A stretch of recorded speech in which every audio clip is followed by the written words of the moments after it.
Je tiens, pendant cette courte intervention, à présenter mes profonds et respectueux remerciements à son Excellence, Monsieur le capitaine Ibrahim Traoré, président du Faso, chef de l'État, et à l'ensemble des membres de son gouvernement pour la confiance qui m'a été faite avec plusieurs autres personnalités africaines d'être officiellement nommé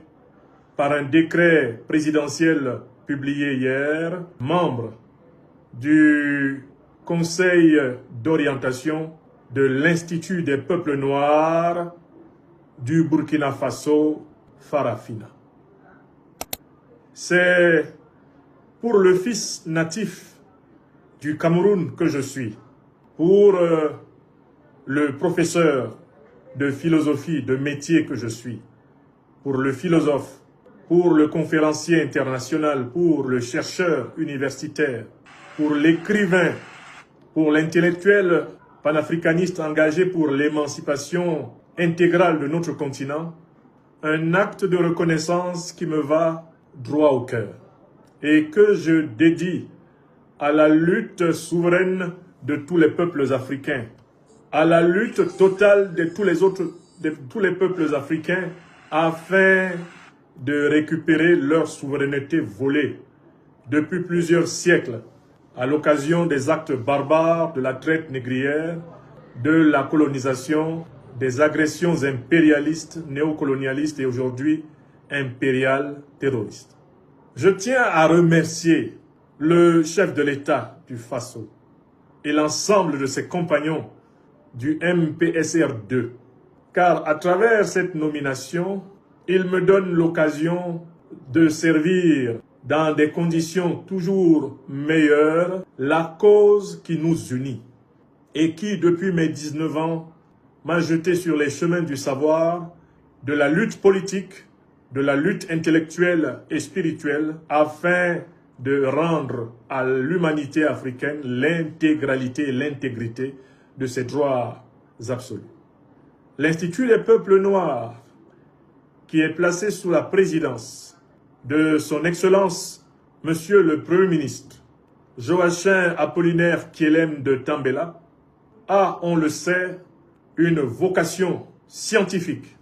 une vocation idéologique et une vocation culturelle fondamentale. C'est d'animer,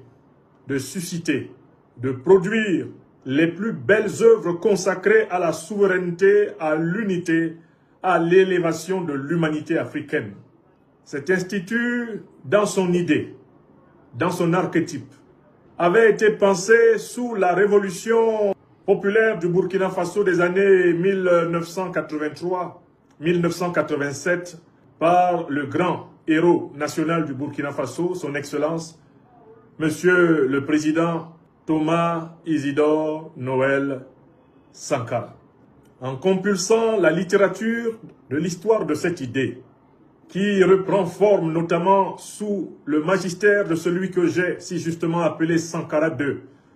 à savoir le président Ibrahim Traoré, j'ai compris que cet institut a exactement la valeur d'une académie panafricaine de la création et de la résistance scientifique, idéologique